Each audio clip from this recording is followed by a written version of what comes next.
Hello. Breakfast കഴിഞ്ഞ് ഹോട്ടലിന് പുറത്തിറങ്ങി. ഞങ്ങൾക്ക് പോകാനുള്ള വാഹനം കുറച്ച് വൈകുമെന്ന് പറഞ്ഞപ്പോൾ ഹോട്ടലിനടുത്തുള്ള തെരുവിലൂടെ നടന്നു. ഇവിടുത്തെ ആളുകൾ പൂക്കളും ഫ്രൂട്ട്സുമായി തെരുവിൽ കച്ചവടം നടത്തുന്ന മനോഹര കാഴ്ചയാണ് രാവിലെ. കുറച്ച് കഴിഞ്ഞപ്പോൾ എനിക്ക് കോൾ വന്നു, 10 മിനിറ്റിനുള്ളിൽ ഹോട്ടലിൻ്റെ മുമ്പിൽ ബസ് വരുമെന്ന്. ഇന്ന് ഹനോയിൽ നിന്ന് ഹലോങ് ബേയിലേക്കാണ് യാത്ര. 2.5 മണിക്കൂർ എടുക്കും ഈ യാത്ര.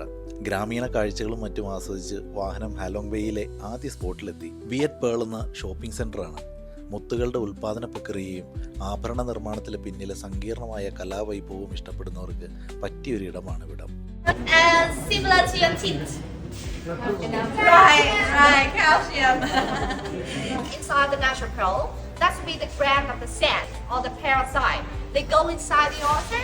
The oyster cannot spread that one out, so they will protect themselves by cover that one by many layers.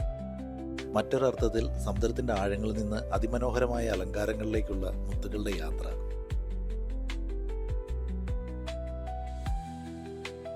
വിശാലമായൊരു pearl showroom ഇതിനകത്തുണ്ട്.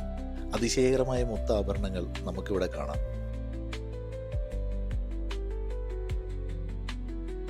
മുത്തുകൾ കൂടാതെ പട്ടിനും വളരെ പ്രാധാന്യം നൽകുന്ന സ്ഥലം കൂടിയാണ് വിയറ്റ്നാം. വിയറ്റ്നാമീസ് പട്ടിൻ്റെ ഉൽപ്പാദനം തലമുറകളിലൂടെ കൈമാറ്റം ചെയ്തു വന്ന ഒരു പരമ്പരാഗത കരകൗശല വസ്തുവാണ്. കൂടാതെ നാട്ടിലേക്ക് തിരിച്ചു പോകുമ്പോൾ ഓർമ്മയ്ക്കായി സൂക്ഷിക്കാൻ ഒരുപാട് കരകൗശല വസ്തുക്കളും ഇവിടെയുണ്ട്.